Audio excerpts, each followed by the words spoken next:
dairy products, food processors, and food distributors between 8 and 5 p.m. Banks, credit unions, and other financial institutions, excluding insurance companies, between 9 a.m. and 5 p.m. Cleaning services between 7 a.m. and 6 p.m. I know some people will say that these people normally operate at night, but with several of the places that they clean will be closed for business, certainly it is anticipated that they will move quite early in the morning to do some of their work before the banks, etc., are open. Restaurants for drive-through and takeaway services only.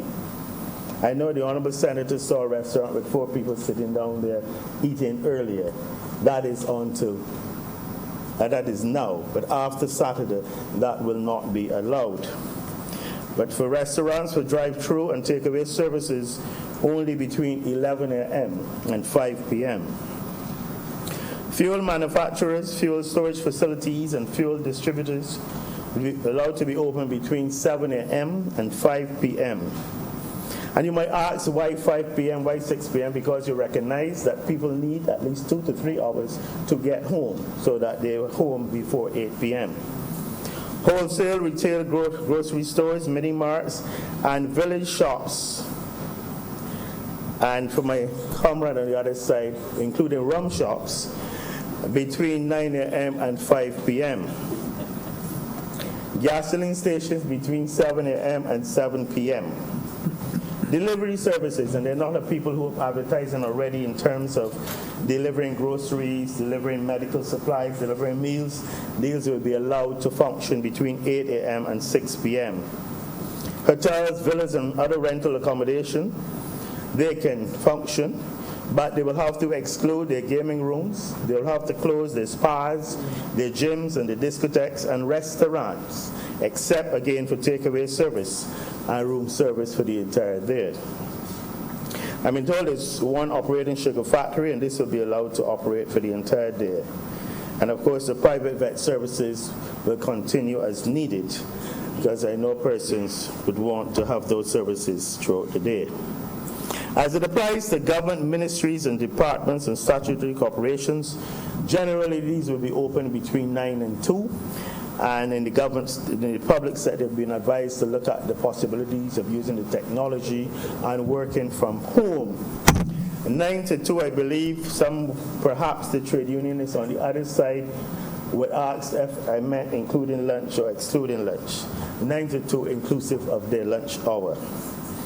These are the agencies and entities that will be open. The Office of the Attorney General, the Registrar of the Supreme Court, and the Department of Public Prosecutions.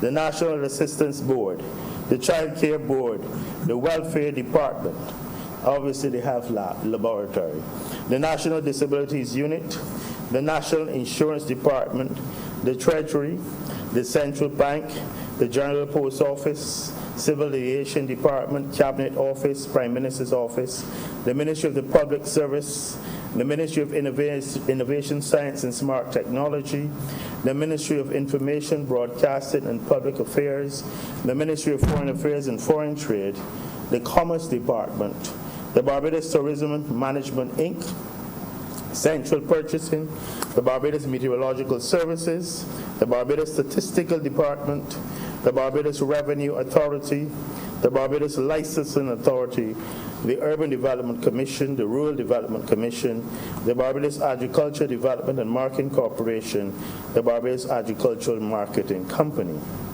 Of course, the Ministry of Agriculture's Plant Quarantine and Veterinary Services will work as needed. The owner or operator of every business establishment would be expected to restrict the number of persons within or outside that establishment at any one time in order to ensure that a distance of at least 6 feet is maintained between every person. I know this might be difficult, but we are asking persons and indeed entities to try to abide by this. Of course, in all of this, we're not speaking of those persons who run their businesses from home, who have businesses that operate at home, but we'll expect them to maintain the distances that we have been pushing.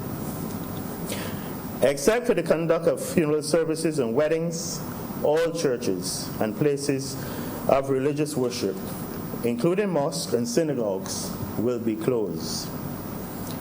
No person shall host or attend a private party, a recreational or competitive sporting event, a wedding other than the bride, the bridegroom, official witnesses, and the marriage officer, a banquet or ball or reception, any social event, a meeting of a fraternity society, private or social club, or civic association and organization.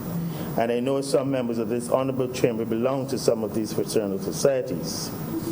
No person shall visit any place of quarantine or an isolation station.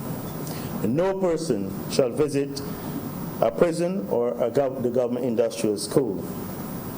Those public officers whose presence in the office is not designated as essential to the present level of operation of these government offices shall work from their homes.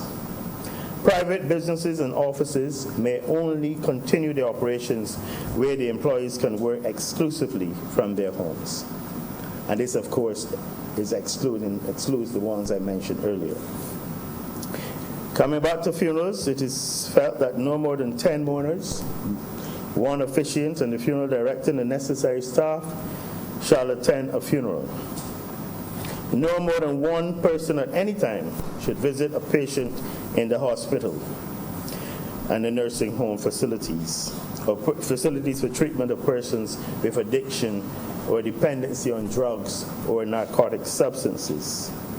And subject to the provision of this directive, every person shall remain in the confines of his home and its curtilage during this period.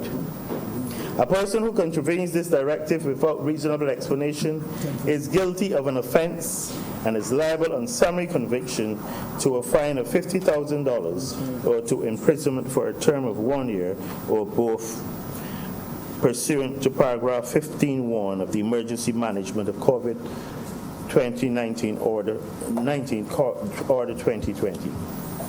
Mr. President, to some these measures might seem very harsh, but we are looking at the total, the health of all Barbadians. And we believe it is too important to ensure the safety and protection of Barbadians from COVID-19, recognizing the devastation that we see in terms of the number of persons who are dying daily by the thousands in countries across the globe. We believe that we now have 26 cases, I believe out of 200 and about 40 persons who have been tested. We believe that we, by introducing these measures, can contain this virus, and in so doing, reduce the transmission and obviously the spread of the disease. Sometimes sacrifices are necessary. Years ago, Mr. President, when I was doing orthopedics, there was a surgeon, this consultant who I was learning orthopedics with, who always had his adage, young Walcott, and I know Senator Mena remembers who I'm speaking about, sometimes you have to break eggs to make omelette. In other words, sometimes you have to destroy, you have to create. He would also sometimes, which I wouldn't say in here, I know Senator Mena would know what I'm talking about, that in other words, to achieve success and to achieve your purpose, sometimes you had to make sacrifices, and you had to make people feel that perhaps you were punishing them, but it was for the greater good. The good of, in this case, all Barbadians, in an effort to confine, to maintain, and to reduce as far as possible the spread and obviously the concomitant effects of COVID-19 within the society. Thus far, we have been lucky so far, and I keep my fingers crossed. We have not had any persons requiring to go on ventilators, but we give God thanks, and I think that we need, as all Barbadians, to come together, recognizing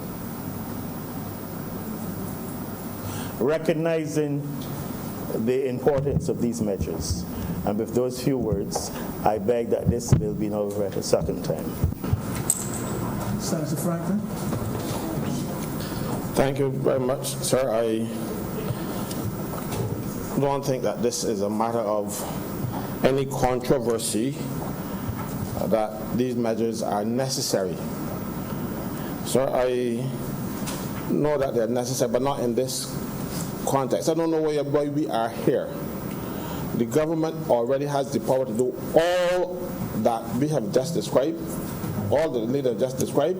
They are contained in several pieces of legislation. First of all, the Emergency Powers Act and the Health Services Regulations. I don't know if the intent is to expose me to more danger by bringing us here, because there's absolutely no reason for this legislation right now. Yes, the measures that the government is outlining could have been placed in an order and signed by the Cabinet Secretary under the Emergency Powers Act when the Governor General declares a state of emergency. And the state of emergency, and if I remember correctly, and I'm going to try to find it here for you, it's under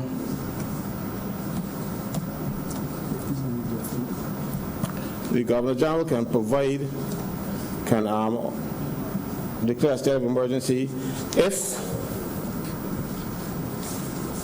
I don't really found it, where the Governor General is satisfied, A, that a public emergency has arisen as a result of the imminence of a state of war between Barbados and another state, or as a result of an occurrence of any civil unrest or other calamity. I dare say COVID-19 is that other calamity. And so there's absolutely no reason to go and waste time fiddling while Rome burns to bring us here when this had been done a couple of days ago. I sat down home at my house a few days ago and I heard Grenada read out their proclamation on radio and everything that we are doing now has been done in Grenada. Grenada had 4 people. No, you're not doing it properly. You're doing it based on bad advice. The advice that has been given to you should have been, oh, you got the power, so we're waiting for. Because while we are fiddling, people are mixing and infecting each other as we speak. This, and nobody will wait until tomorrow, or whatever else. Look, this thing is dangerous. You know, it was not, from the time we identified the first person in Barbados with coronavirus, we knew that it will not get better in the short, just like that. More people would have been infected. And at that point, that is when our emergency should have clicked in. We have a situation now where we were waiting for a magic number of 25. So when you got it, it's 26, you tell me?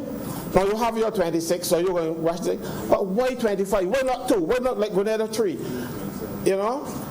Why on God's earth are we dilly-dallying, knowing full well how dangerous this thing is?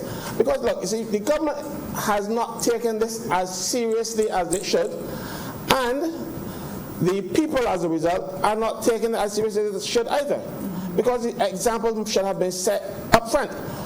Then you read the news or watch it on YouTube as they do. Mr. President, I know it's Friday evening and the honorable member might have been slightly intoxicated. But for him to stand up in this house and say that the government is not taking it as serious as it could.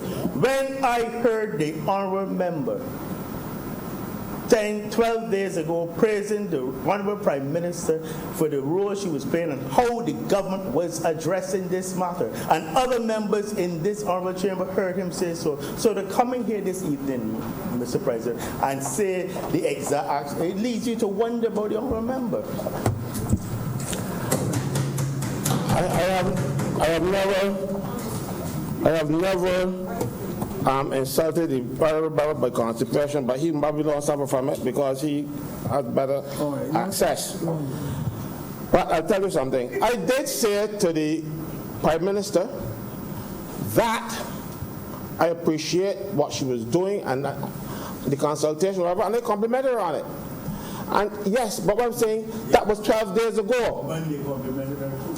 Because I said that if anything happens to her, you know, right now she's leading the charge.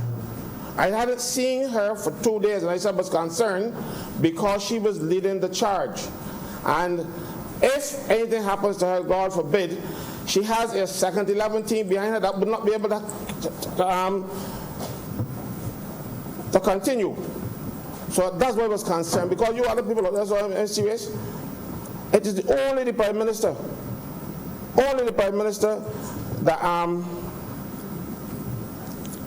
that could manage that lot that you got elected 20th of May 2 years ago now. So I'm saying that if she had anything happens to her, we in Duck's guts. That's what I was talking about. And I'm saying to you, when I complimented her 12 days ago, I said yes to the Prime Minister. Carry on, do what you're doing. But she's taking too long. It has taken too long, because in that 12 days, some of those same people who are infected now might have been quarantined or kept away from each other. That's all I'm saying. Look, every other country shutting down. Right now in England, unless you live together, no two people can be seen together, right? Unless you live together. That was done a few days ago in England. Almost a week ago now. All I'm saying is, while we are wasting time drafting fancy legislation and stuff, when legislation already exists, we are settling while we're on burns. This thing is scary, you know. I'm very much in support of the measures that you are purporting to take, or you're going to take, but you didn't have to waste time coming here. You already have the power to do it. That's what I'm talking about, you know. This is a sideshow now. This is I don't know. Whenever this government wants to do something, it has to have dancing and jumping up and all kinds of stuff, or some sort of thing where everything. Get ahead and do the business that we elected you to do. When I say we, I don't mean people of Barbados, because I vote for them. So I'm saying get ahead and do what you are supposed to do, and stop wasting time with unnecessary legislation, because you already have it. You already have it. You have it under the Emergency Powers Act. You have it under the Health Services, Communicable and Notifiable Diseases Regulations. So you have all those powers. And the chief medical officer that you are given power to already has those powers. He's the most powerful man in Barbados right now, or any time. You know, a ship coming into Barbados, the chief medical officer don't come, it can't come. Don't give it, got on it. You know, and so you're giving him this power now. He has it already. He had it since 1969. So you're not going to give it to him again? That's why I say you're wasting time. I am very sorry that it would seem to go there's some sort of divide. There's no divide on the fighting COVID, trying to make sure all people are safe. What I'm saying to you, that you are dithering while people are getting sick. People are mixing, you know. I went to the supermarket the other day, and there's a huddle outside the supermarket. People there standing up and talking and socializing and every kind of stuff, and you have to wait to get in, and then you have to stay a few feet apart. The bank, the same thing. You go to the Republic Bank at Warren, where I did my business yesterday. Everybody's outside. I was outside for 2 hours. People came, they stand up in the sun. Well, I got a little vitamin D as a result. But they're outside in the huddle. Then you go inside the bank, and they have these circles where you stand up on like you were playing rounders or baseball, if you know what you're doing. It is a waste of time and stupidity. Take serious steps. Keep people away from each other, because they will infect each other. So I understand when you said make sure the businesses close, they mean close. And if there's absolutely no need for them to be opened, shut them down. Again, sir, you are protecting lives, but you are wasting time bringing legislation that already exists. I dare say, ask anybody, drafters or anybody in the government, tell me what is new about anything in this regulation other than the fines. Nothing. Nothing. and the legislation has not been repealed. It's there. Let me just give you an example of the power that the Governor General, the Cabinet has. Emergency orders. Notwithstanding any other provision of law, when a proclamation of emergency has been made, and so long as the proclamation is enforced, it shall be lawful for the Cabinet to make any orders whatsoever which it considers desirable in the public interest. Now, you want a wider scope than that? The Cabinet can do anything it considers necessary in the public interest.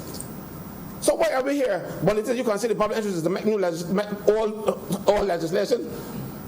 Because in the new legislation, that's what I'm saying to you. You already have this power. And if you have this power, use it to good effect. We give the people of Barbados give you the right to do it.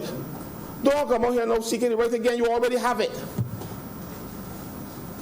I go on my YouTube, but I was talking about YouTube, then I got interrupted before. And I see people who dying in some countries, 700 a day. We want to let that happen in Barbados before we take steps to keep people apart. Not 25 what? I don't, from the time you had one, Grenada maybe over 25. Grenada read their emergency proclamation a couple of days ago. I think it was Monday. But yes, they got 70,000 people. But when they had one or two, they decided, we ain't doing nothing. So we got better than 25. No, one is enough. Because we can see what happened in other countries. We did not have to wait. Because all the time we are going on now, people are infecting each other, you know. Okay? Now, this brings me to the question of the 2-week period. My understanding is that the incubation period for this disease, for the coronavirus, is 14 days. So why are you only keeping people apart for 2 weeks? It should be a minimum of 3 weeks. I don't know if you're thinking economics now and saying, but every business is going to make the money, all kind of stuff. But businesses can end up with a lot of dead people who used to work for them. Let's say you shut down today, okay? And I go out and a couple of days later I get infected for whatever reason. I should have at least 14 days. So you should make sure that none of those people who get infected like today or tomorrow are able to, and none is available to pass on this thing. So it should be a minimum of 3 weeks to make sure that you don't have the disease when you go back outside. You know? And so I don't understand why 2 weeks. Don't worry about economics now. And I said before, there's one thing that I have to address, that I addressed the last time we were here, and I want to speak to it again, because this morning and the whole day, my phone was ringing about employers trying to take advantage of their workers in light of this COVID-19 coronavirus situation. The government is ordering the country closed. And employers are telling the workers, okay, that is your vacation.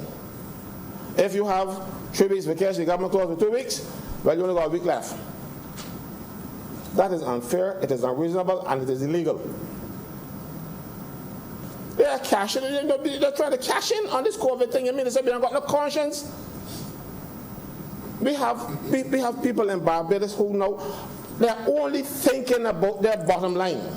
They're not thinking, look, so maybe we could kill off half the people in Barbados, They're only interested in, I am not going to make any money, so I'm going to make sure my staff suffer as a result. Under the law right now, if you're going to send somebody on vacation, you have to give them 2 weeks notice, or it is not a vacation. The problem comes here now where some people are taking advice from their trade union, because the Employers Confederation is a trade union, telling them that they can negotiate with the workers. You cannot negotiate outside the law. If the law says to you, this is what the law requires, then you have to follow it. Unless the law says you can. And I've read the thing over and over again. I've not seen where you can go and agree to waive that 2 weeks notice. You have to have at least 2 weeks notice. Because let me tell you something. It would be far better to lay off the workers where they will get unemployment benefits. And then they'll still be entitled to their holidays with pay, but the employers don't want to pay that. They do not want to pay. So as a result, they are taking advantage of workers of this country. The government needs to do something about that. They want to put regulations in place under the Miscellaneous Controls Act. Well, do something about what happens to the workers as well. Again, too, you don't need this legislation to do that because the legislation already exists. The Miscellaneous Controls Act. I worked at price control, and that's what we used to do. Sir, I do not intend to go on much longer. Just to say to the government, get on with the job. I'm going to repeat it. I appreciated very much the Prime Minister consulting. She even consulted with me. So I don't have a difficulty with her consulting. But once you have consulted and you don't have to make a decision, you make the decision and move on.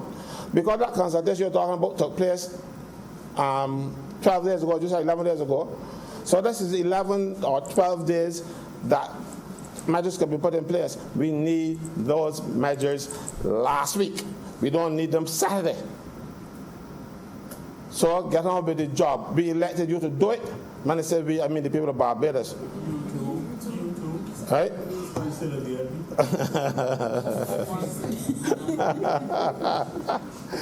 He want me back here by you know. Anyhow, sir.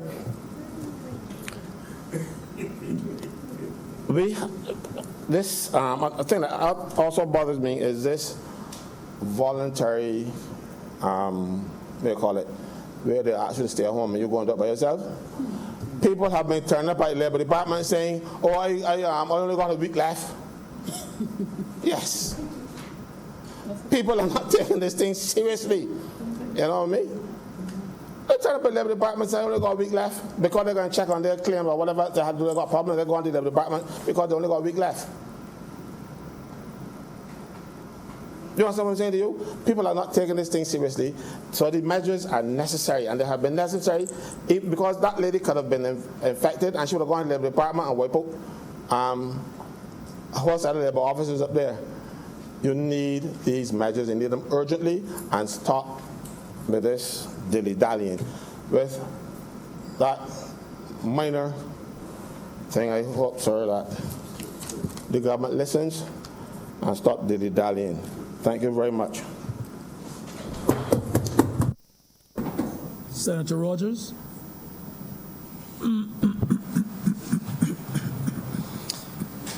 Thank you very much, Mr. Deputy President.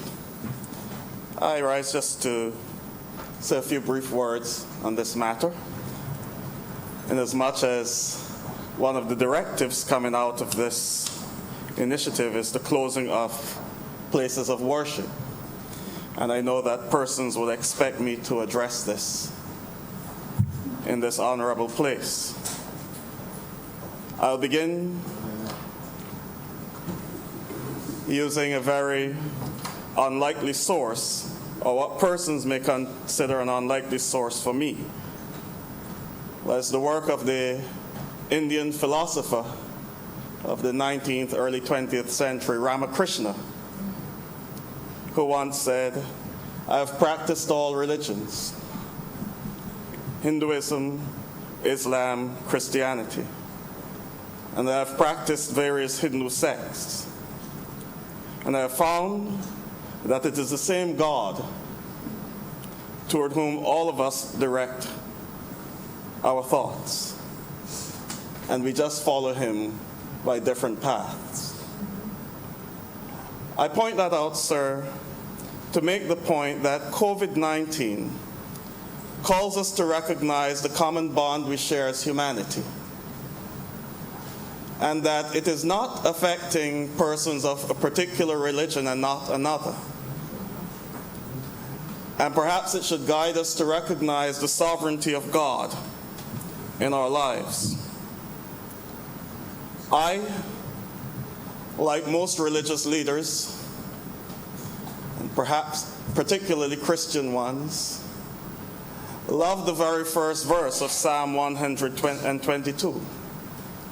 I was glad when they said to me, "Let us go to the house of the Lord." I love to quote Psalm 84. "How dear to me are thy dwellings, O Lord of hosts." But I also recognize that serious times call for serious measures. And religion ought to be, and I believe was intended to be, a stabilizing and balancing force within society.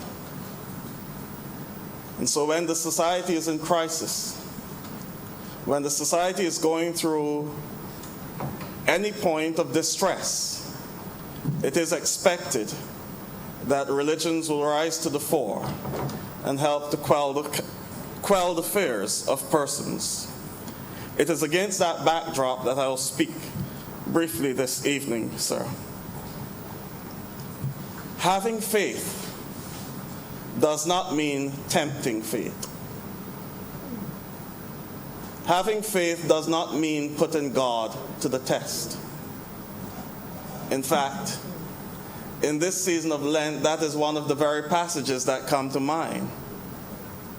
For yes, Psalm 91 says, "He will give his angels charge over you. They'll bear you up in their hands, lest you dash your foot against a stone."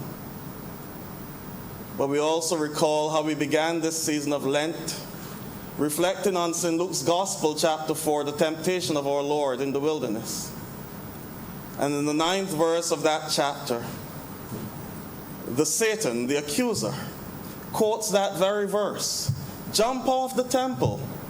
Remember, he said he'll give his angels charge over you. Why don't you do it? Show yourself. Show how great this God is." And it was our Lord who said, "It is written, you shall not put the Lord your God to the test."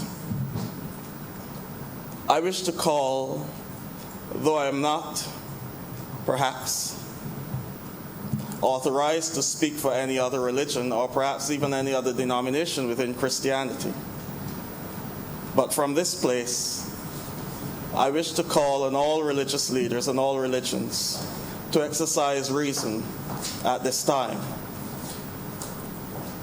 That if we love the God we serve so much, and we love his people so much, anything that would put one of our people in danger, we ought to resist from. In fact, it was St. Paul in his Corinthian correspondence, I believe Senator Holder will help me with the chapter and verse, when confronted with the question of food offered to idols, St. Paul said, "There's nothing wrong with it. But if doing that would cause one of your brothers or sisters to falter, it is better to desist from it." And so, sir, I wish to encourage persons of all religions in our nation to recognize that separation from our place of worship does not mean separation from God. If you read the Old Testament, there are certain passages you will read that will give the impression that you have to be at the temple all the time. But that is because at a point in time in Israel's history, they believed in a localized presence of God in the temple at Jerusalem. And it's quite interesting for those of us who follow liturgical cycles, those denominations. We do not just get up any Sunday and read whatever passage the priest decides he wants to read that day. The liturgical cycle sets out certain readings. And it's quite a coincidence that for Sunday coming, our reading from the Old Testament comes from Ezekiel chapter 37. the account of the Valley of Dry Bones. And that has as its context a time when the people of Israel were separated from the temple that they loved. They were in exile in Babylon. It is out of that experience that the Psalm 137 emerged. By the rivers of Babylon we sat, and we wept when we remembered you, O Zion. And the people of this land told us, sing some songs that you sing in Jerusalem.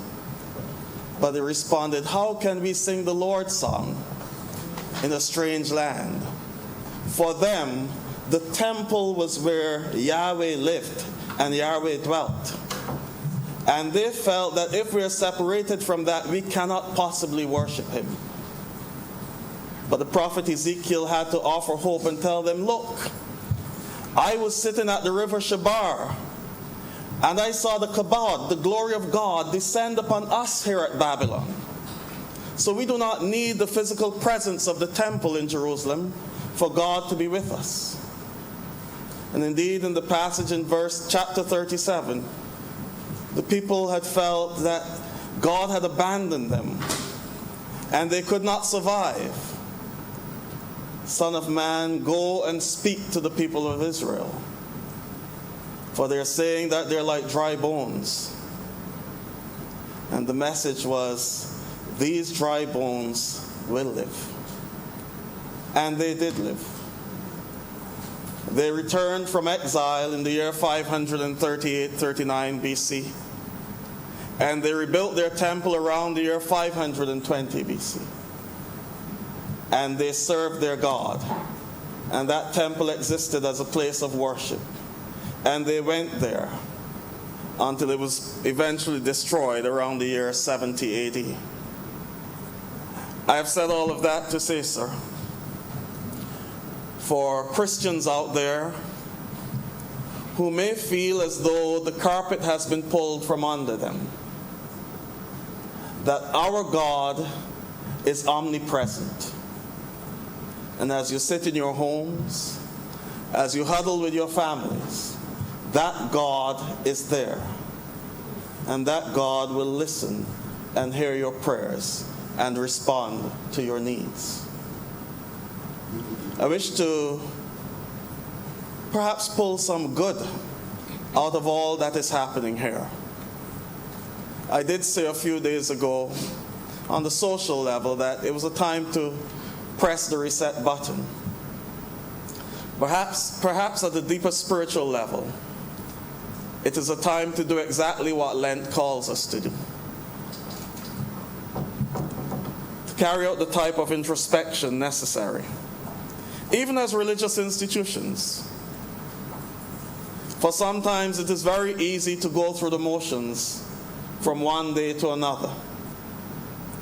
Like the hamster in his little cage just turning, and because you're moving quickly, you believe that you're doing something.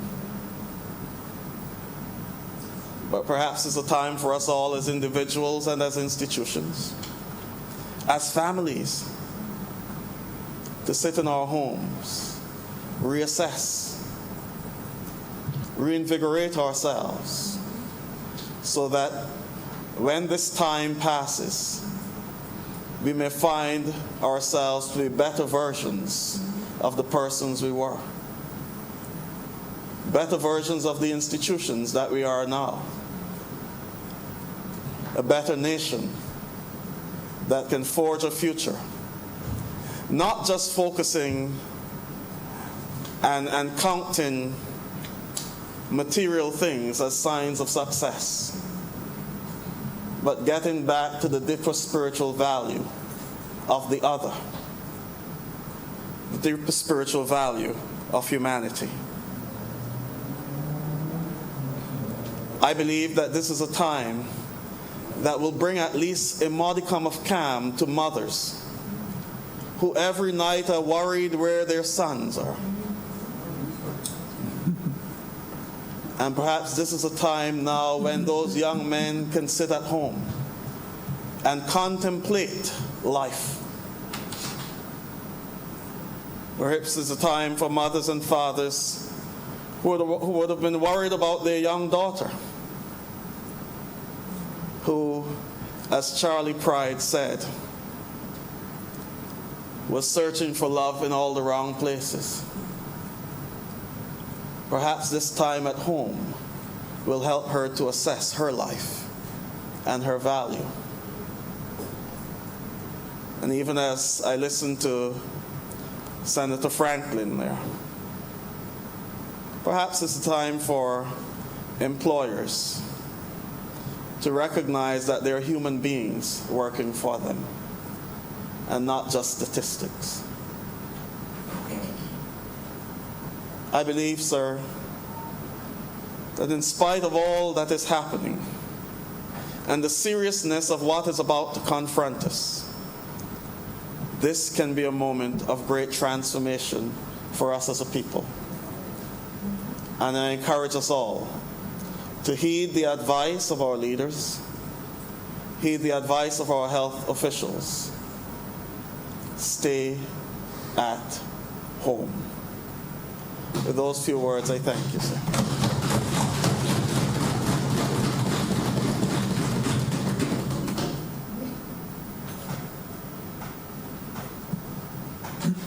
Senator Moore.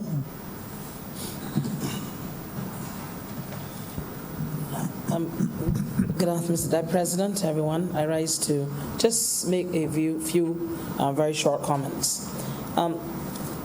The government of Barbados would certainly have taken the actions it's taken at this time because of the necessity to protect Barbadians. Sometimes, even when I listen to some of the offerings here within the Senate, it is clear to me that sometimes people don't always understand the rationalization behind what we do. So, just to reiterate, first and foremost, that our main intent is always for the best interests of Barbadians. Now, I heard one of my fellow colleague senators refer to the rationalization for us to be here and why the need to make these amendments within this bill. And as he rightfully did read out something on the emergency powers, but as he also would have indicated, that's used in times of states of unrest and other type activities of that nature, states of Order, sir. states of war. I hate to interrupt Senator Moore, but she's misleading the House, and It's not here. I never said that. Or the Act never said that. The Act says or other calamity. It is not only state of war, it's or other calamity. So please do not misquote me or misquote the legislation. You're misleading the House. Thank you, Mr. Deputy President, for that slight interruption. State of war, unrest, and I think he said another calamity. And that's exactly what I have written here, or what I'm saying.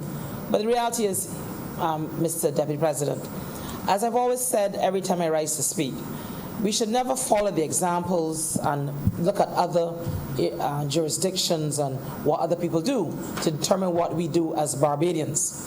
Barbados is a sovereign state and a sovereign nation, has been so since 1966. And since 1966, successive governments have continued to make the right decisions on the behalf of Barbadians. And that is why Barbados has been known to be a country and a nation where people have said that we punch above our weight. When we look at Barbados and we look at the size of this country, 166 square miles, a population of just a little under 300,000, and we look at what has been done by successive governments since 1966, it is clear that many of our decisions are certainly the right ones, and that includes the way in which we govern our country. Barbados is a country of laws and regulations. Barbados is a country where we ensure that what we do is properly done and not done in an ad hoc manner that may be queried, a manner that may not allow you to properly institute actions that you may want to do. One that always ensures that we always follow what laws need to be followed, and in instances where there needs to be an adjustment to legislation in order to enact such laws, we do so. Barbados is well known for always ensuring that we do the correct thing when it comes to things of that nature. And this is also such an occasion, Mr. Deputy President. So, as I said before, it is unfortunate that some people are not cognizant or able to recognize that simple fact. But nevertheless, let me go on to what I really rose to speak about, and not just to speak about doing the right thing and in the right way. And so it's always a wonderful thing when we have people like the Honorable Prime Minister, Mia Amor-Motley, and the Barbados Labour Party, where we always ensure that we try to do it in the correct way, regardless of what other people may think and what they may suggest as to how we are to proceed. We will continue to proceed and do what we know is best for Barbadians. Nevertheless, Mr. Deputy President, let me get quickly to my point. I don't want to spend any long time in my presentation because certainly we all understand the need for some level of alacrity this evening. What I want to say is that within this particular situation, I really want to thank all of the media, broadcast media, print media, new media, including some PR companies and ad agencies who have all assisted us in ensuring that Barbadians understand what is going on and they're well informed. They have helped us to disseminate our message to all Barbadians, not just a select few Barbadians, where everyone, we are hoping, is going to understand and continue to understand what is happening and not be reliant on misinformation, fake information, information coming from outside of our borders that may not necessarily may not apply to our particular conditions and state within this jurisdiction, within our island, our country, Barbados.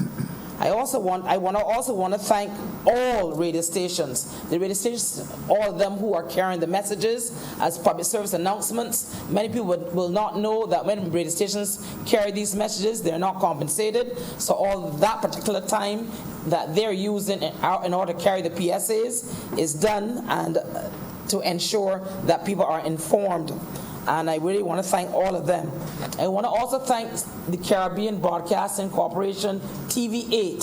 CBC TV is the only free source of visual information for Barbadians.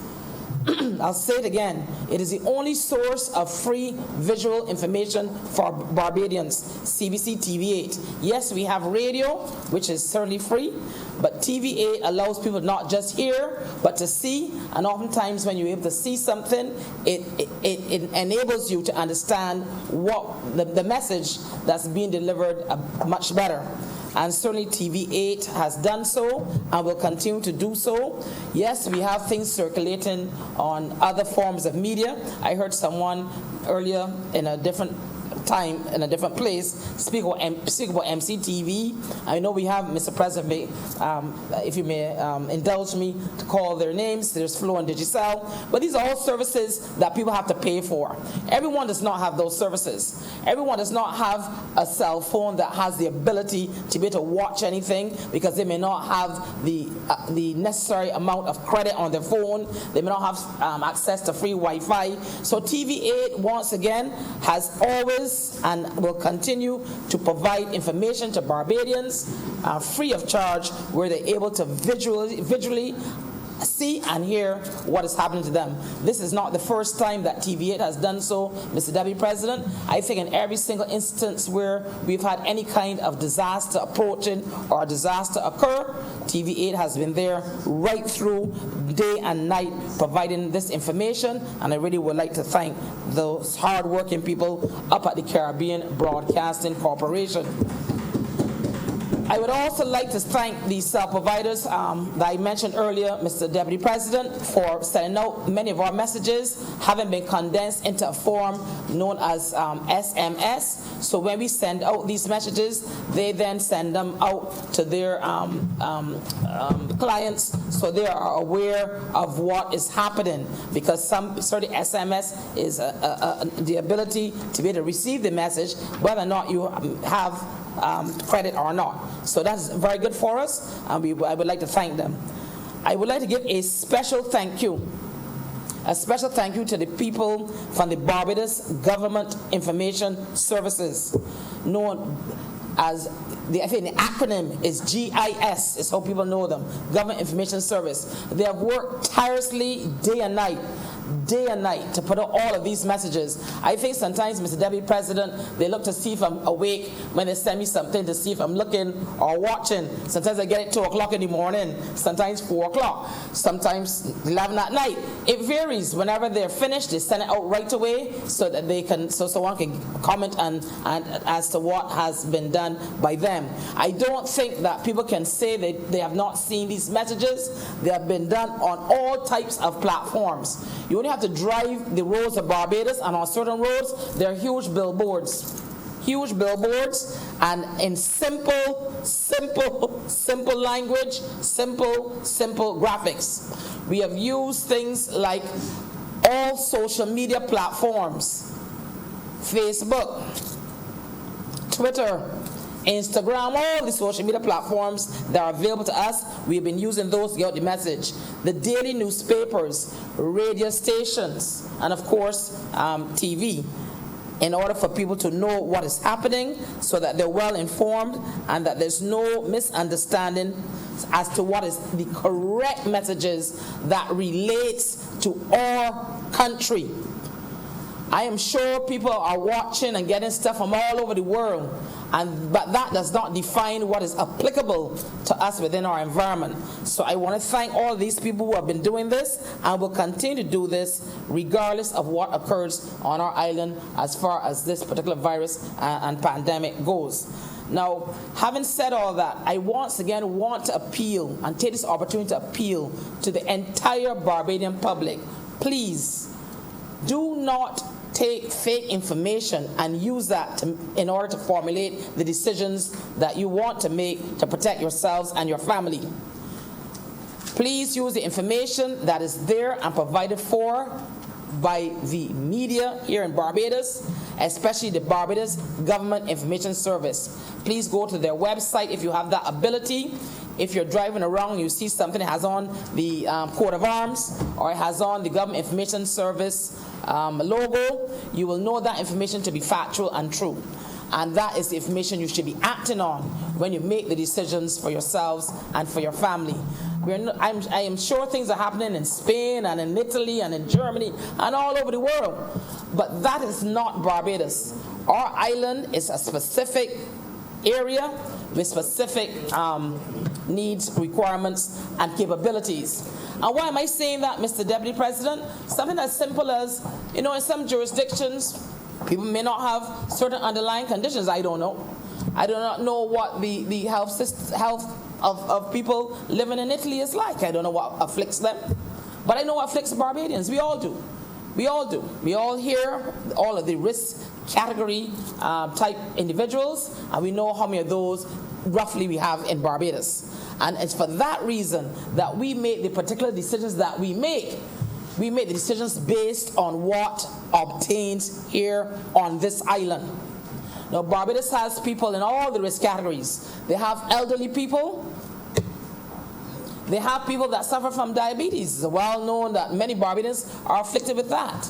They have people that have heart condition and hypertension. And I put the two of them together only because many people with heart conditions have hypertension and vice versa. So, but we have those as a risk category. We have people who are cancer survivors, so their immune systems will be compromised. So we know the risk categories here within, and of course, let me not forget the many people with respiratory conditions. I'm sure Senator Maynard here, who I think is a person who has been a doctor for a very long time, much longer. I mean, Senator Maynard is much, much older than I am. And I know, Mr. Deputy President, I'm not young. But I think when Senator Maynard would have qualified, Mr. Deputy President, I was still at secondary school, or maybe primary school, I'm not even sure, but I was still at school. So Senator Maynard, who has a wealth of experience, will be able to attest to some of these things, and I'm sure if he speaks today, he may want to speak briefly on it. But we know the risk categories, so we know why we make the decisions that we make in this island, because we know what we are facing and what Barbadians are facing and what needs to be supplied to Barbadians to ensure that they're protected, to ensure that Barbadians are protected, because this is a jurisdiction that, unlike what one of my fellow senators got up in here today and said and doesn't seem to understand, is that this is a sovereign country, independent since 1966. And we will do the work that any Barbadian legislative assembly would do. And what is that? To follow the laws of this country and to ensure that they are put in place correctly. And there's no guessing. There's no opportunity for people to misunderstand what is being done here today. So, and in closing now, Mr. Deputy President, I just want to say to all Barbadians, please heed the advice of all of the applicable government entities that will continue to give Barbadians information as to what they are to do. The government entities who are entrusted and empowered to do such that, Mr. Deputy President. I also want all Barbadians to follow the directives of the services that are there for their protection, like fire, police, and all the others. Because if we are able to understand that we need, if any time in our lives, to ensure that we follow what we are told to do in order to protect ourselves and our families, we will have a much better chance of being able to battle what I call an invisible enemy. Why am I calling it invisible enemy? Because a virus is invisible to us with the naked eye. We can't see it. We're not in a laboratory. We don't have a microscope or anything to see it. So it's an invisible enemy. And there are ways of tackling this particular situation. And that is why we are here today, for clarity. That is why certain entities will be allowed to remain open in order to assist people. I want everyone who can listen, hear, see what me at this point in time, remember to follow the directions and the advice of those who we have entrusted to give that to Barbadians to protect themselves and their families. And with that, Mr. Deputy President, I'm obliged to you. Senator Maynard. Thank you, Mr. Deputy President. Old boy. I would first like to clarify my age. Mr. Deputy President, I entered secondary school at age 10. So I might have been wrong for a long time, but I'm quite young. Mr. Deputy President, I will wish to repeat that there is no wrong time to do the right thing. And I believe that the government is doing the right thing. We are a country of law and order, and it's important that we should remain that way. And I listened carefully to my colleague, Senator Walcott, read out for all to hear what will be done, what should be done. It is just a matter of enforcing it. Mr. President,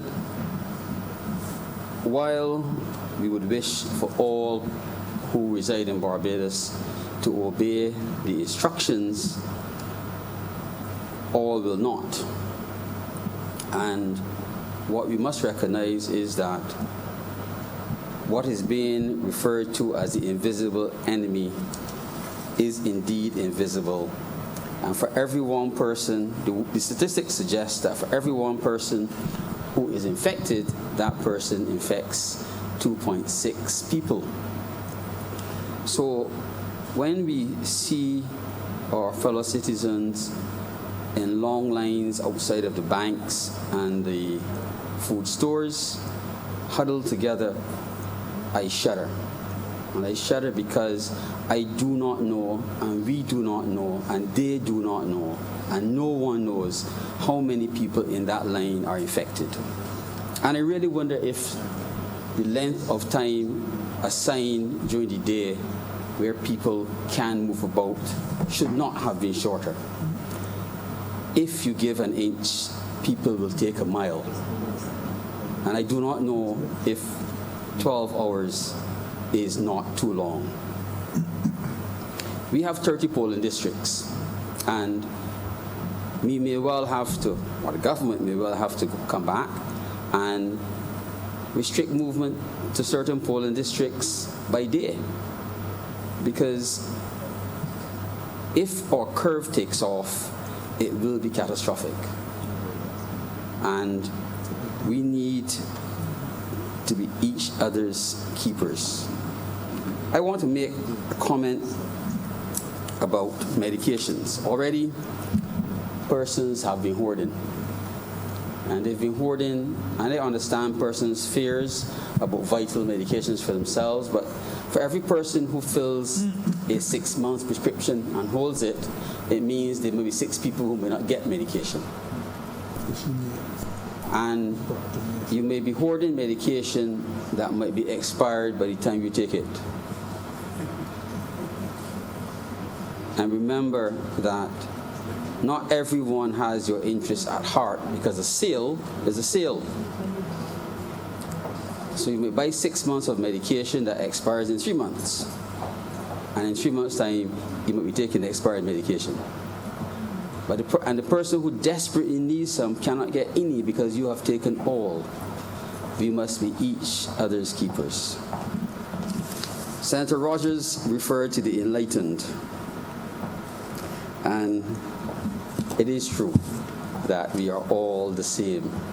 And this disease does not respect status or color or race or religion or anything we can imagine.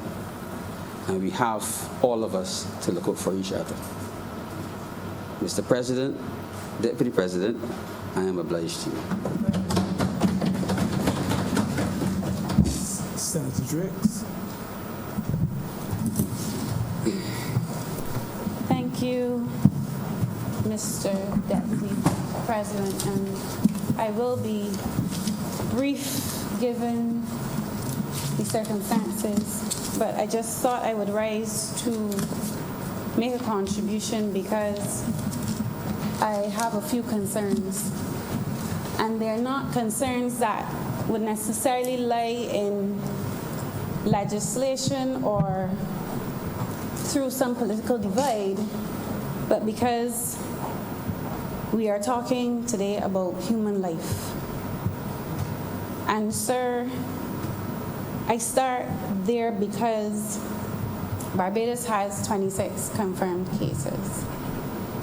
And rightly so, Senator Maynard just expressed to us that in every one, the statistic is on average they infect 2.6 other persons. So sir, I just sat and I did some calculations. And noting that we had those 26 cases in 10 days, I am not factoring in the rate, or the time, I should say, by which persons, the rate of infection by time. So if you have 26 cases, then, Mr. Deputy President, you can assume that they have then infected another total of, which would bring our total to 68 persons. And then if those 68 persons then infect, keeping with that rate of infection, 175 persons. those 175 then go to 456 persons. Mr. Deputy President, what I just described to you is an exponential increase in numbers, and this is where my concern lies. Senator Maynard also noted that given where we are now with these 26 cases, we may be giving persons too much leeway as it relates to the time that they're allowed to operate. Sir, I have a concern that for the next 2 weeks, there is some leniency that we're giving to persons. And it is not in a case where you're not looking out for their best interest, but sometimes you actually have to protect people from themselves.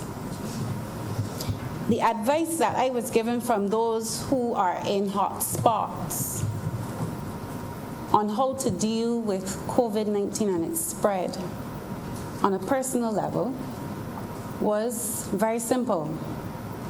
Act like you have the virus. And if I take that, very simple, act like you have.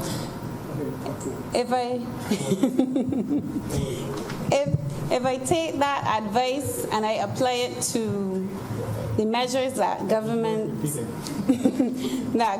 is seeking to implement under this state of emergency, I believe there is too much leniency. Because if I am acting as though I have the virus, I would not be given 12 hours to walk around in society. The other concern that I genuinely have is Barbados' profile as it relates to this virus. Barbados is the 4th most densely populated country in the Americas. We have a population that is aging, a number of persons who are, and I would call them now over the age of 55, I would include those persons. We have a number of diabetics. We have a number of persons with respiratory problems, particularly asthma. We have a number of persons who are hypertensive. We've heard these things over and over and over. And sir, when you take those two things that I have just described to you, our country profile along with the number of cases that we've had in the time frame, the measures seem lenient, Mr. Deputy President. That is all I'm trying to express right now. I also want to state that I disagree somewhat with Senator Moe's remarks as it relates to not looking necessarily at other countries. I think lessons learned from places who have not been handling COVID-19 in a manner that allows for the containment of spread should be where we start. Paraphrasing what she said, or my interpretation of what she said. Mr. Deputy President, I have to raise on a point of order.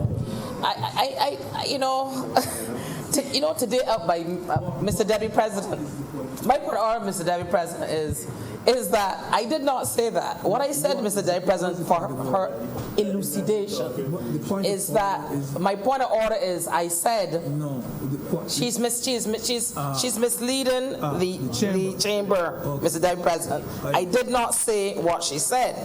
So, and she can go back and check Hansard, and she will see that she was clearly not perhaps listening to me quite as she should. You know, sometimes today, Mr. Deputy President, was rubbish day up by where I live.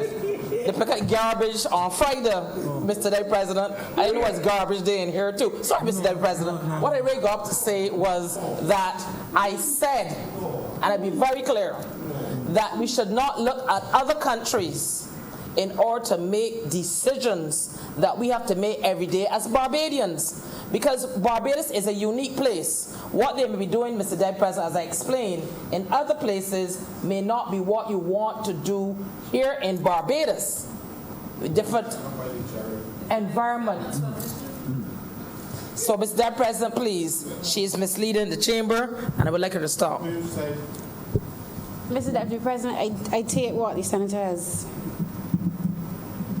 made in terms of her clarification. But nonetheless, for me, I believe that making decisions here in Barbados, there are examples, and this has nothing to do with what the Senator has made. This is the point that I am making now. If you're looking to put a plan in place as it relates to the spread of COVID-19, I believe in putting that package together, you look at cases where countries have not contained the virus in a manner that is sufficient enough to stop the loss of life. And sir, with that, I just would like to also say that it appears that government is seeking to put people first. I was particularly happy with the measures as it relates to the social protection measures that the Prime Minister spoke to last Friday, I believe it was. Because although going through the IMF program, when I understood the gravity of the situation as it relates to the economic fallout, my first reaction was you have to put social protection measures in place. Because, sir, without people, you do not have a country. Without people, sir, you do not have a nation. And I also want to speak to some of the comments made by Senator Rogers and ask all of us in this time of crisis to also reflect on the type of country that we want after this ordeal is over. And I really would like that when we do return to some state of normalcy, whatever that may look like, I hope it is not the business as usual scenario. Sir, I do believe this is an opportunity to hit reset. And that we move forward where we transform our society in a very meaningful way. Because clearly the things that we have for so long dragged on and made excuses for, we've realized in an instant when our back is up against the wall, these changes can be made. One very clear example of that is persons working from home. But sir, more succinctly, I would want that when we do return to some state of normalcy, that the government looks very strategically at looking at just more than economic growth, that it looks at well-being. Well-being, the well-being of your citizens. Not just employment numbers, and this is not to say that the government does not do this at this point in time, but the quality of employment within Barbados, and so that we live within environmental boundaries that we've been set within.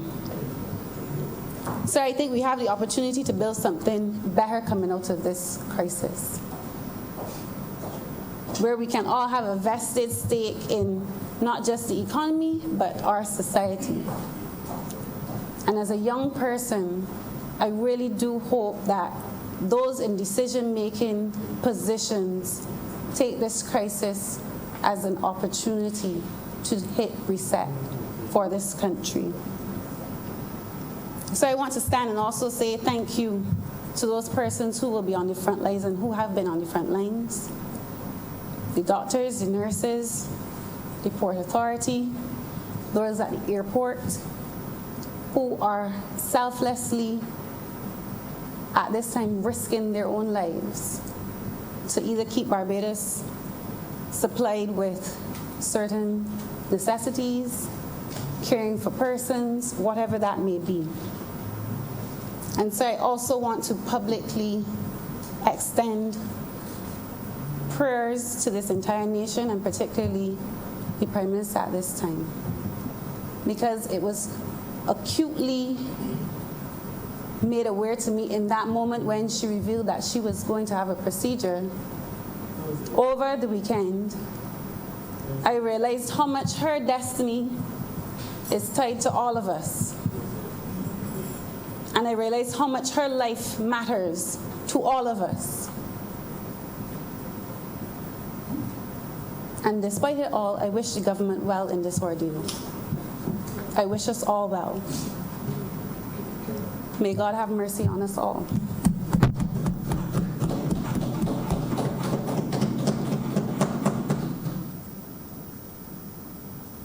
I'm looking for Senator Cummings.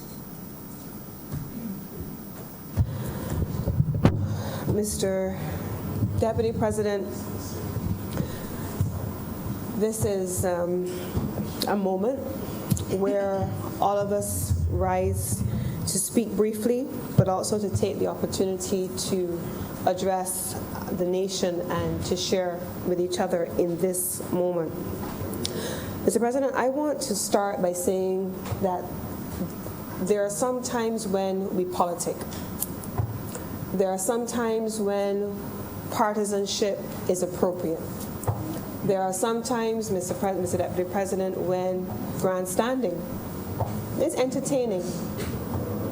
And then there are some moments, Mr. Deputy President, when a virus wreaks havoc across the world and threatens our densely populated nation, and we recognize what is asked of all of us. There's a level of maturity, measure, responsibility, astuteness, professionalism, and above all else, Mr. President, patriotism and humanness that is required in this moment. I don't think that we all have the answers. None of us do. But I think one of the things that is always expected of us in this chamber and in the other place, Mr. President, is constructive discourse. When we talk about things, Mr. President, like crime and violence, at the root of all of that, we talk about things like conflict resolution. We talked about the ability to talk to each other and disagreeing without being disagreeable. And I'm calling on the members of this place to represent that themselves. I was particularly disappointed with the very first submission today, Mr. President, because that did not reflect who we need to be in this moment. It did not reflect that measure, that humanness, that professionalism, that astuteness, that nationalism, and most importantly, that patriotism. It did not reflect what the moment calls for, Mr. Deputy President. And we are used to it. That comes all the time, but Mr. President, in this moment, where even our colleagues are dealing with the emotion of what their own employees and what their families are dealing with, it's unfortunate that even in this moment we could not rise to the occasion. But nonetheless, there are those who do. And I want to start by recognizing the extraordinary team of people who work in the Bridgetown Port. They have risen to the occasion, Mr. Deputy President. Every day, every night, 7 days a week, they have risen to the occasion, and I want to recognize them in this moment. These are not people, Mr. Deputy President, who are at the top of the corporate ladder.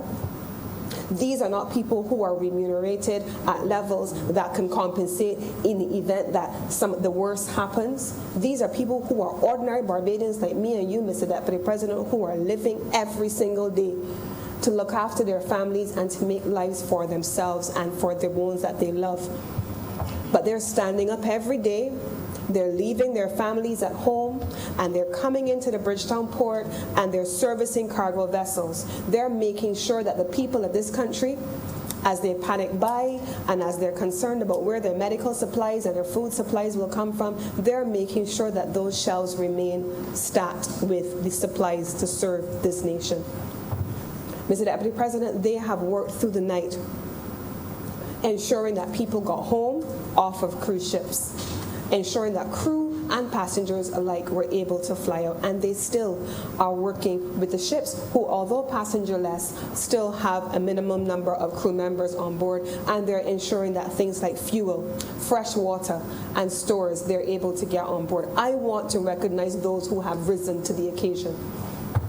And I have to stand in this moment to recognize those people who I have responsibility for.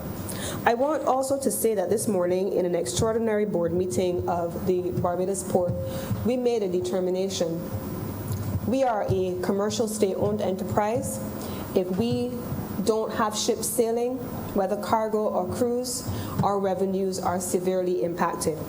And we are seeing in the scenarios which we have modeled that over the next few months, and depending on how the projections last into the beginning of the next cruise season, which is estimated to begin, if we go the long run scenario, in November 2021, November 2020, we could lose probably close to $16 million in revenue. But that notwithstanding, Mr. Deputy President, because people show up every day, and because people matter, and because we have a minister who always says people over politics, and that's where I started today, we have ensured that we protect our labor force. And we have ensured that we have introduced what we call now a level 3 protocol, which allows us to treat to cargo and ships and the movement of cargo throughout the port in a very specific way that meets the international shipping standards that have been evolved in order to meet the requirements for this. So that when our workers, who are constituted as part of the essential services, they come to work on any given day while the rest of us are hopefully doing what we must and staying at home, we are ensuring that they take nothing back with them. We are ensuring that we separate our own crew in the port from crews on board ships who are coming from one port to another. We are making sure that we are sanitizing areas so that persons who are working in those areas are protected, but also we are ensuring that from the time they disembark a vessel on the gangway, that they are disinfected and sanitization procedures are put in place. We are protecting those who are working in service to this nation because they have risen to the occasion, Mr. Deputy President. And they will continue as an essential service to do just that. There are those too, Mr. President, who work with us, and we call them casuals and reserves.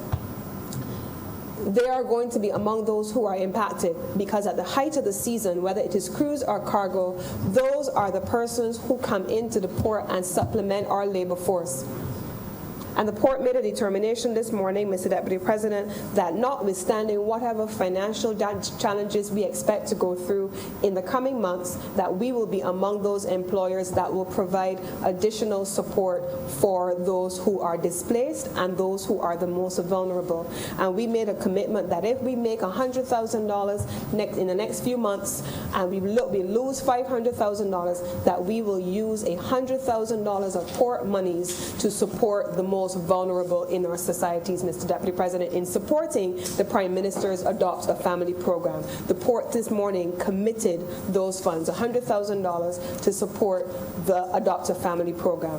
That is our commitment, Mr. Deputy President, because even though we are facing our own challenges, even though we are seeing revenues declining or vanishing altogether, we know what is required of us in this moment. And I want to thank Senator Rogers for his very thoughtful contribution because it kept me riveted to my seat. This is what we're talking about, rising to the occasion. We're talking about what is required of us now. And in closing, I want to address a number of things in our country. For those who are rising to the occasion, Mr. Deputy President, there are those who we still need to. We need people to follow the instructions and stay home. I've heard the comments made by Senator Drakes in terms of those who perhaps who feel as though the time frame is a bit too lax. Mr. Deputy President, I believe the Attorney General earlier today made it very clear what the requirements need to be, but we're also asking people to do the right thing. Stay at home. If you do not work in these essential services, stay at home. Whatever your aberration is, forget it. This is not that moment. Rise to the occasion and stay at home. I also want to say to people that there are a number of ways in which we have heard for the longest time that can prevent the spread of the disease. We need people to rise to the occasion there too, Mr. Deputy President. I went out, I'm out from time, obviously, all the time. I can't quite stay in because I have a port to deal with and we have things to do. But, Mr. Deputy President, I'm struck that everywhere I go, I'm still having to ask people to step a few feet away from me. People are still not maintaining social distancing. I am troubled, Mr. Deputy President, that everywhere I go, I see crowds which are huddled together and they're still not social distancing. Mr. Deputy President, we asked for the country months ago and there was a lengthy debate on every possible channel, in every single news media, social media, the call-in programs. Why isn't the government shutting down the country? Country has been shut down and everyone is clamoring for an exemption, Mr. President. We need people to rise to the occasion. We need people to do the right thing. In this moment, we are asking you to stay home for your own protection. Everybody wants an exception. And my phone has gone crazy all day for people trying to explain, to justify why they should not be a part of the shutdown. The shutdown that so many clamored for weeks. Mr. Deputy President, this is that moment we require people to step up. We need people to protect themselves because that's the only way we can protect others. Stay at home. Find another way to do what you want to do, electronically or by some other means, but you need to stay at home. Let those who need to be on the road, because the agencies that are functioning in those spaces have put measures in place for their protection and in turn yours. Stay at home. Rise to the occasion. Barbados needs you. Everyone needs you to do the right thing. And with those few words, Mr. Deputy President, I give my full support to this bill and urge Barbadians, please look out for each other. Look out for yourselves. Look out for your families. But most importantly, stay at home.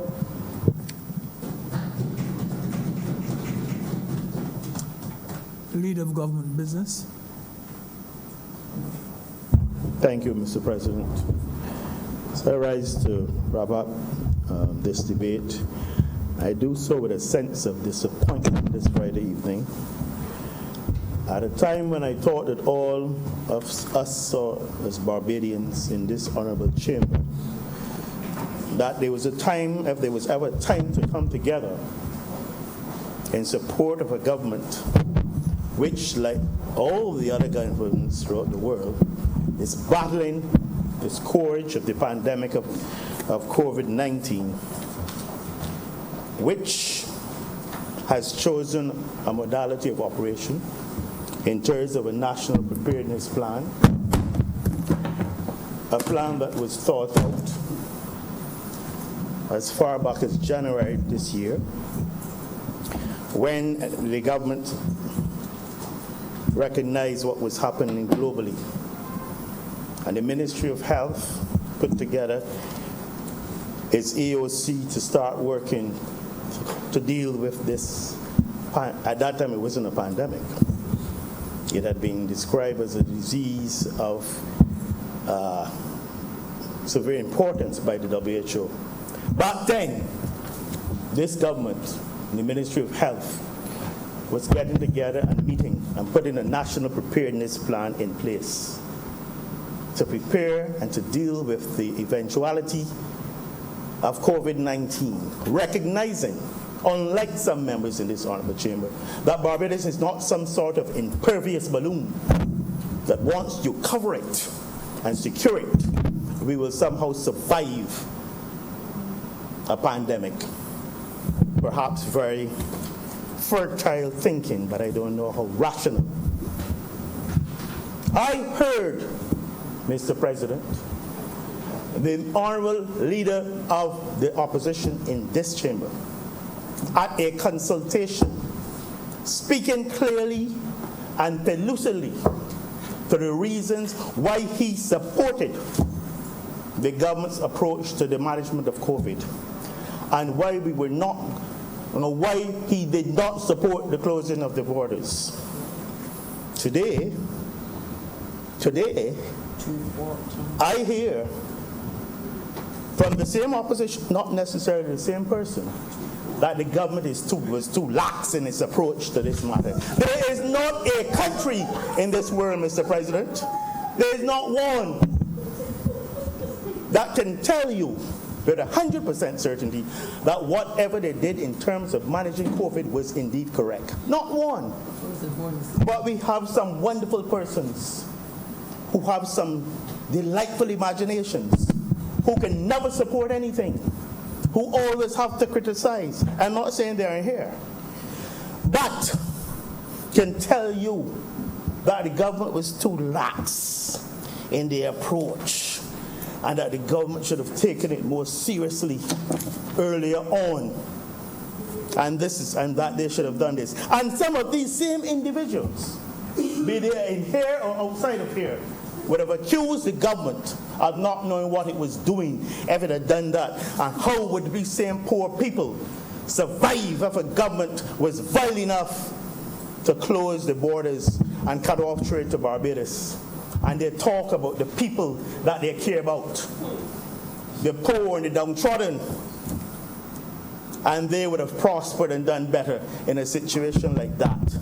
They would have had jobs if it closed Barbados to tourism and all that. The poor and downtrodden would have prospered just to be critical of a government. And some of them even have the temerity to pretend that they have some sympathy in terms of the leadership of the government. And then to go further and state that a government, perhaps after we get over COVID, perhaps will become more caring and look after the people. Where have these people been? Where have they been? Which planet have they been living on? Which gas have they been inhaling to coming here with such mindless thinking this Friday evening? Well, Mr. President, God is good.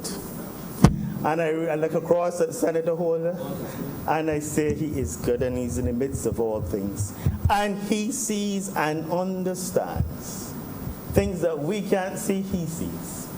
He sees through all of us. He sees the sincerity. He sees the honesty. He sees the commitment. He sees the will to do good.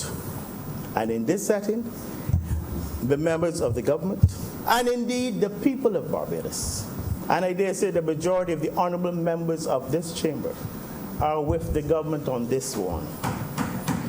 And with those few words, Mr. President, I beg that this bill be now read a second time. The question is that the bill under consideration. Two coming.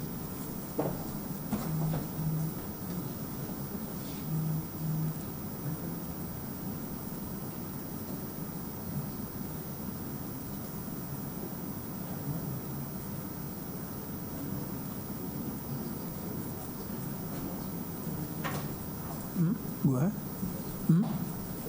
The question is that the bill under consideration, the Emergency Management Amendment Bill 2020, be read a second time. Honorable members in favor, please say aye. Aye. Those against, please say no. Methinks the ayes have it.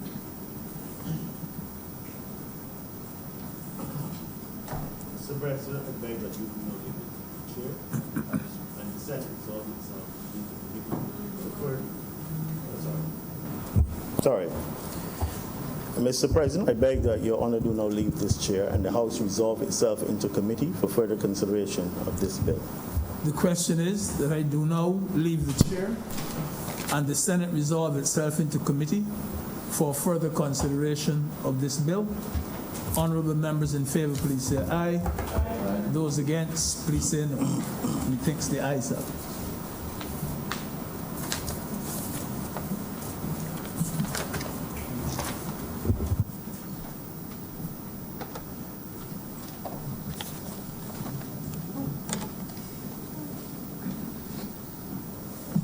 the senators in committee.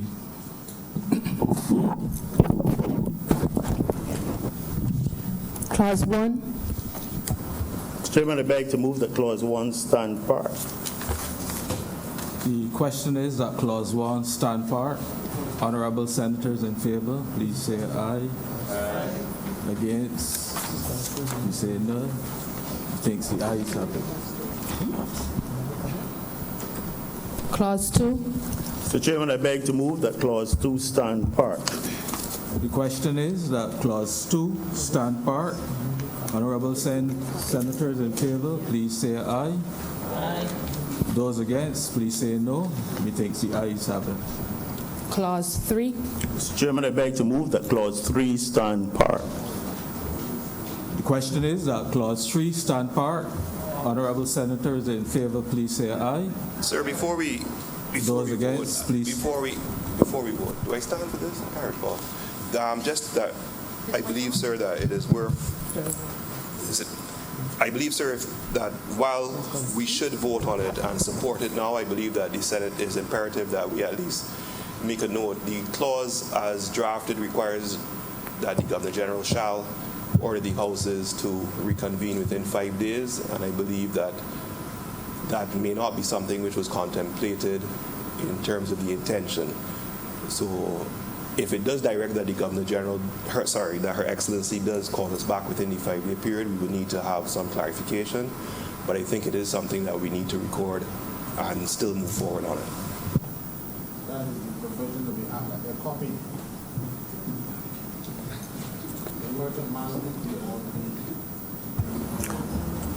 Mr. Chairman, the comment is noted, and I've discussed with the honourable member, and in the circumstances, I beg that the Clause 3 stand part.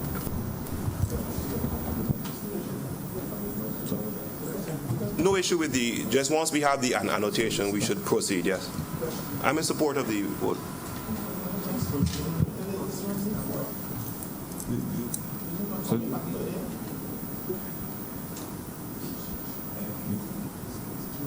The question is that Clause 3 stand part.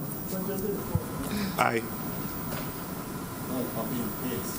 Honorable senators in favor? Aye. Against? Methinks the ayes have it. Clause 4. I beg to move that Clause 4 stand part. The question is that Clause 4 stand part. Honorable senators in favor, please say aye. Those against, please say no.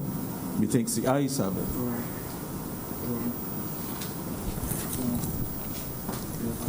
Clause 5. I beg to move that Clause 5 stand part.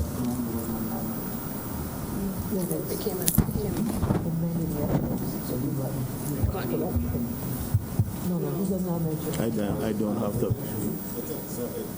It comes to you as a The question is that Clause 5 stand part. Honorable senators in favor, please say aye. Those against, please say no. Methinks the ayes have it. Mr. Chairman, I beg to move that you do not report to His Honor, the President, the passing of one bill in committee. The question is that I now do not report to His Honor, the Deputy President, the passing of one bill in committee. Honorable senators in favor, please say aye. Aye. Those against, please say no. Methinks the ayes have it.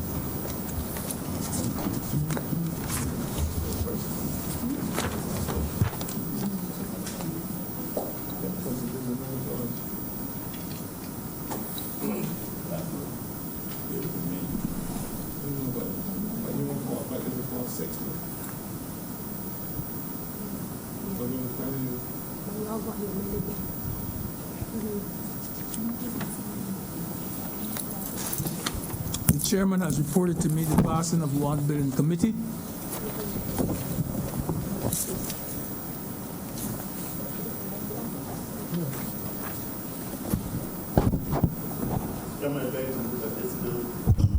You know, read a third time. The question is that the bill under consideration be read a third time. Honorable senators in favor, please say aye. Aye. Those against, please say no. Methinks the ayes have it. Mr. President, I beg to move that this bill do not pass and be cited as the Emergency Management Amendment Act 2020. The question is that the bill be passed and be cited as the Emergency Management Amendment Bill 2020. Honorable senators in favor, please say aye. Those against, please say no. The bill has been passed and will be so cited.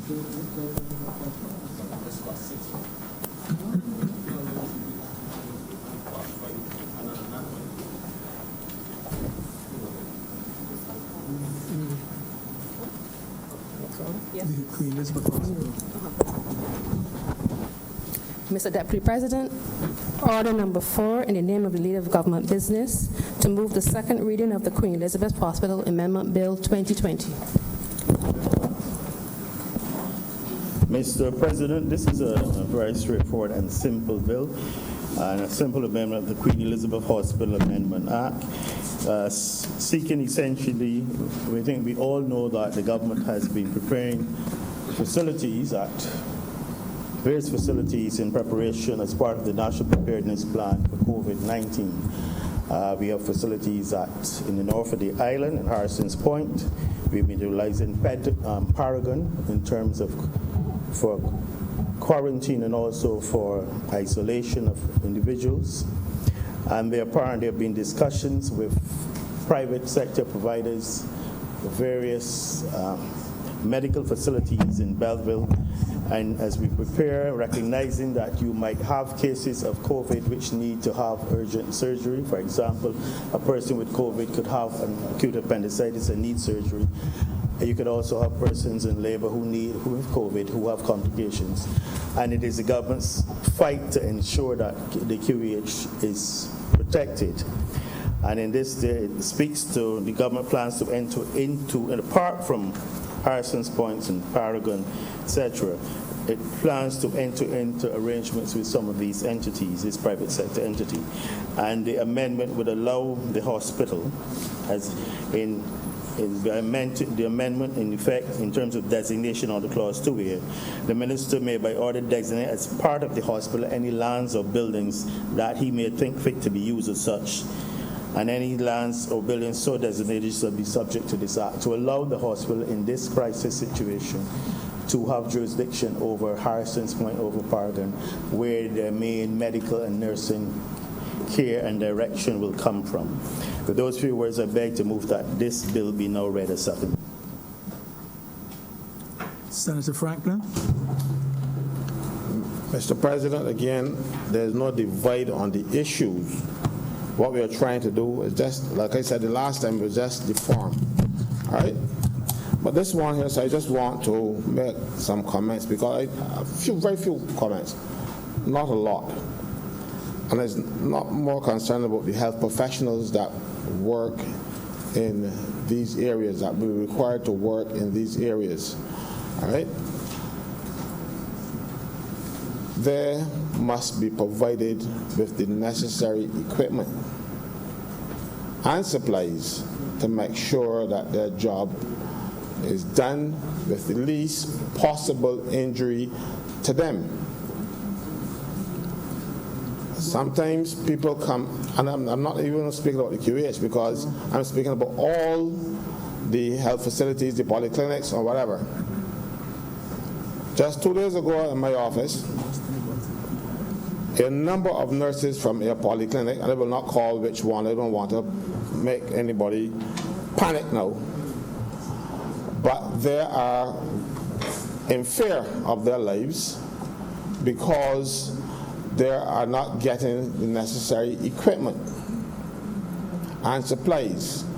As a matter of fact, they told me that the doctor in the clinic had to go to the supermarket and buy bleach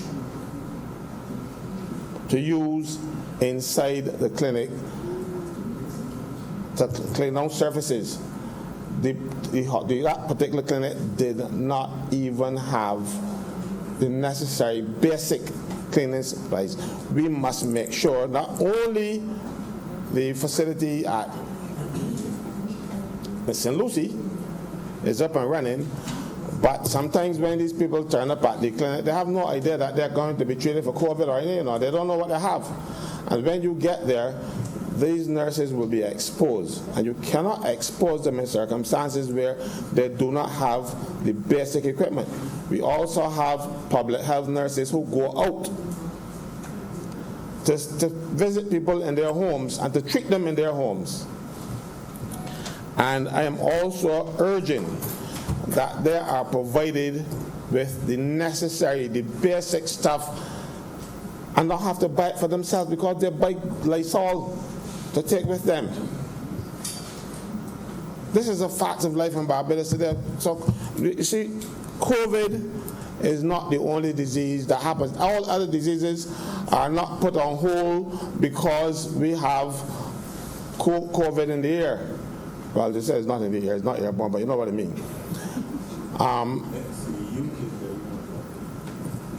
Right? So we must still provide our health professionals with the necessary stuff to do their work and as I said, with the least injury or the likelihood of injury to themselves. That's all I'm asking. Yes, we must supply the facilities that we are now equipping, but we have other facilities that are long-standing and running that where people will go, and they must have the necessary equipment and supplies to do their job. That's all I'm asking. Don't forget them. Don't concentrate everything on COVID-19, forgetting that we have other diseases, other things that can take us out. So that's all I have to say, sir, and thank you very much.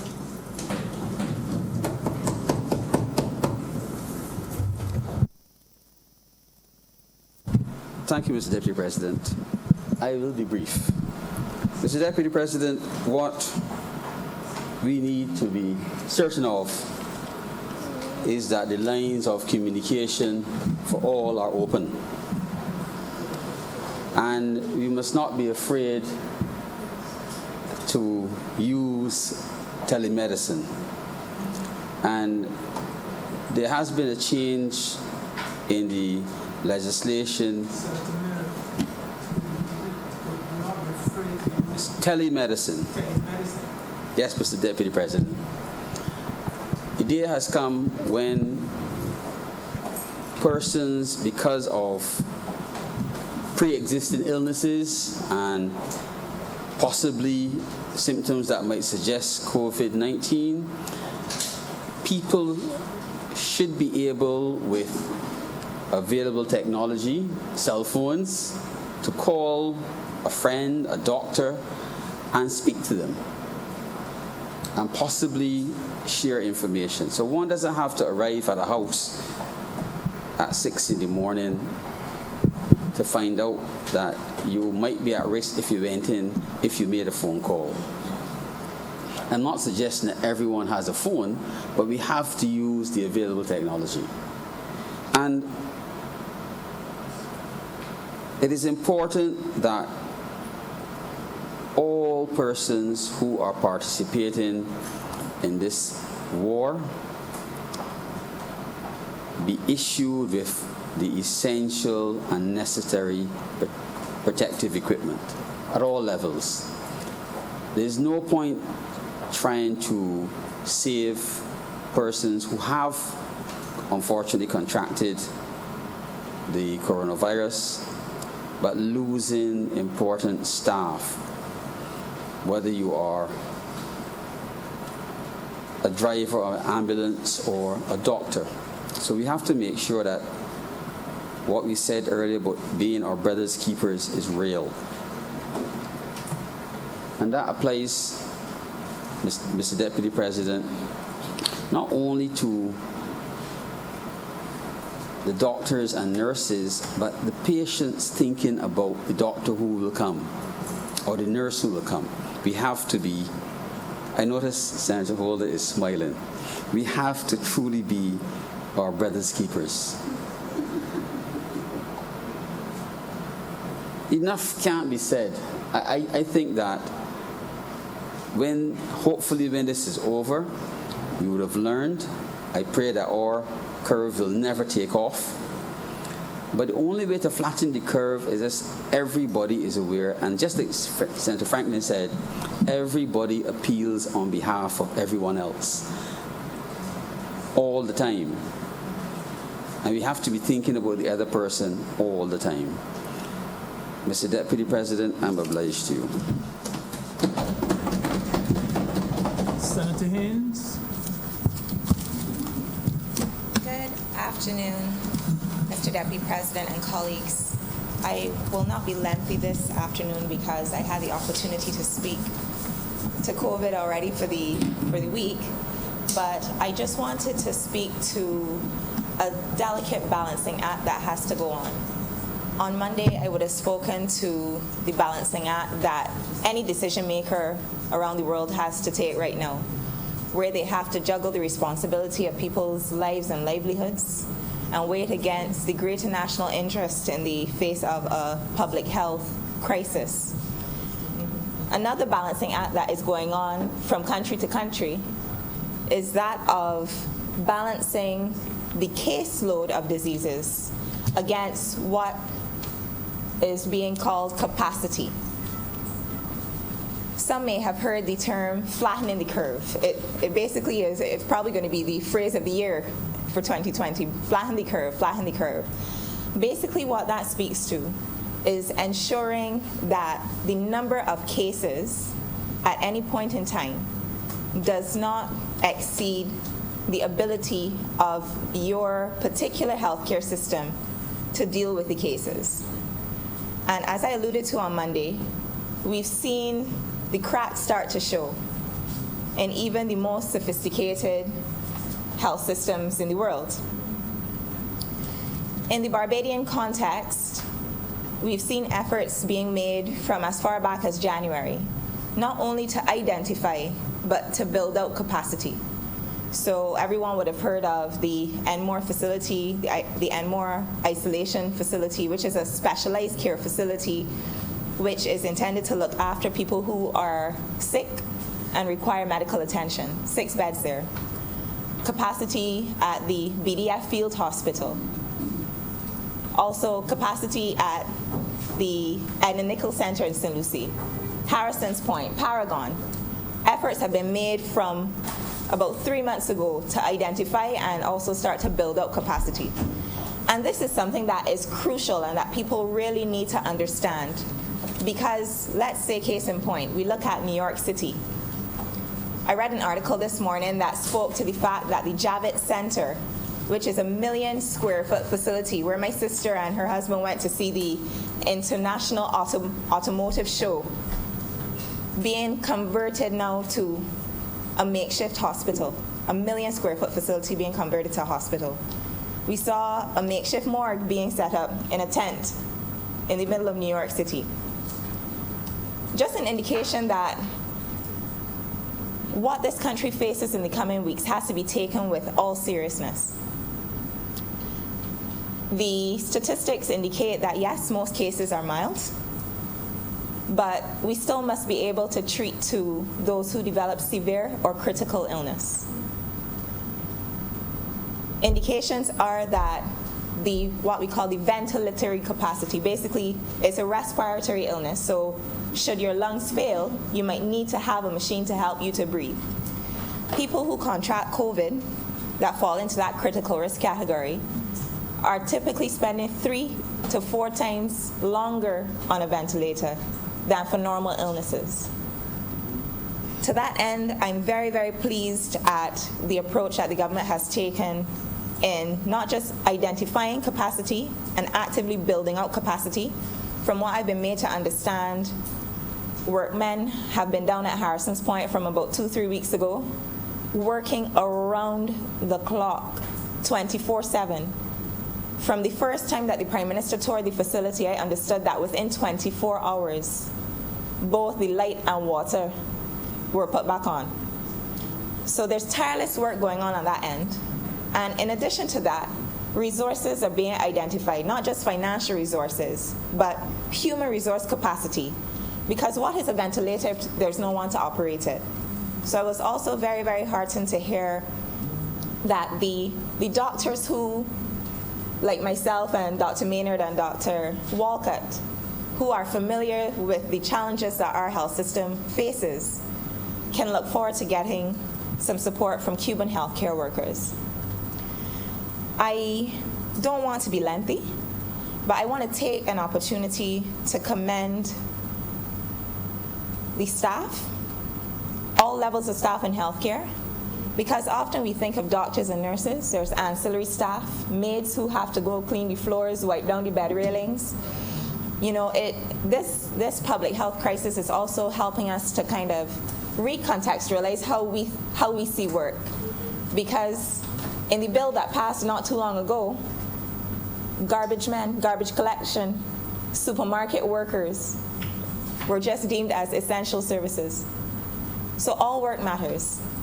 And I just want to take an opportunity to reiterate to the public that we have sought to create a parallel path through which anyone who's suspected of having COVID-19 can access health care, hopefully in a way that will not impact other patients or healthcare workers in the traditional healthcare system.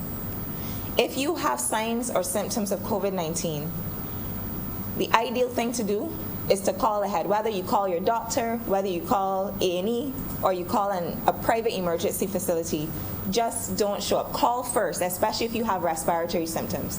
Because over the telephone, what they're able to do based on your history, your symptoms, is to do a triage and tell you whether, yes, you fit the profile of some person who can come here and safely access care without jeopardizing the health of other patients or healthcare workers, or whether it is preferable for you to take the parallel pathway that we've created for patients who think that they might have COVID-19. So I have been a very, very somber mood for the entire week, because having worked in the QEH and seeing it even on its best days, you know, we know what pressure feels like, but we as Barbadians, we still have the capacity to contain this thing. And I'll once again reinforce the importance of each of us understanding our personal responsibility in terms of our hand washing, our hygiene, our respiratory etiquette, not just as something that's important to ourselves, but something that's important to the wider community. Thank you, Mr. Deputy President. Senator Moore. Thank you, Mr. Deputy President. I just rise to make a really brief contribution. And this is to do with the facilities that we're speaking about here this evening. The government has tried their best to ensure that we look out for not just the patients, because clearly the patients that may go to these facilities, whether those that are ill, those that are not ill, and those are just in quarantine. Because you must remember there are two different aspects to this. There are people who go to these facilities for quarantine purposes, so they are not ill, but we're not sure, so we put them there to be able to assess them to see what perhaps may be wrong with them. Then there are those that go to a facility where they go into isolation because they are ill, and so they must be kept away from other people so they do not then infect them and then cause infection all over the place. But once you go into one of these facilities, regardless of what your condition may be, it then stops your family and your loved ones and people who care about you from being able to interact with you. They're not able to interact with you in any way whatsoever. They cannot visit you. Because if you are ill, clearly they can't. If you're not ill but just in quarantine, the same applies, because we would not want for that person to perhaps infect anyone if they were to become so. And as we know, this virus is transmissible without a person having visible signs of the illness. So in order for those individuals within the facility to not feel isolated, because being in any place where you're alone, there are emotional aspects to that, and certainly mental aspects to being alone. So we have had all the facilities outfitted with entertainment, with multi-choice television, so they'll be able to have something to watch. We have also outfitted the facilities with the ability for people to get onto the internet. So one, they're able to, if they have the cell phone or any kind of device that gives them the ability to get on the internet, so any smartphone will do it, tablet, iPad, computers, etc. But it also gives them the opportunity as well to communicate with their loved ones who cannot come to visit them. Because anytime someone is somewhere and they're not with their family and their family not able to communicate with them, they will be concerned themselves, and that could lend to stress levels that we can reduce by doing what anyone would do within those circumstances, and that is to allow them a methodology, a mode to be able to communicate, as I said, with their family and loved ones. So the government has ensured that these facilities are outfitted with this type of technology for the benefit of these individuals and for their comfort. And I think that that is a good thing. The final thing I want to say, Mr. Deputy President, is that I, like all Barbadians, I'm very appreciative to all of the people in the healthcare sector. I don't think people understand the long hours that people in the healthcare sector normally work. And that is under normal conditions. When they're just working within the hospital, people come in there with, broken foot, whatever it is they come there for. But in a situation like this, what is expected of them is even greater. Long hours. Of course, there's also the additional stress of having to be careful and what have you, and all the other factors that go with it. They themselves have family and so on. And so I really, like most Barbadians, must say how appreciative I am to all of the people in the healthcare sector, all the nurses, the doctors, people like orderlies, and just anyone working within that environment. And I'm ever so grateful that those workers have continued to show their love for their country, their love for their jobs and their profession, and their love for people. Because without that, it is difficult to work within that sector. And I, for one, am extremely, extremely appreciative of it, and I would like to thank all of them. And with that, Mr. Deputy President, I'm obliged to you.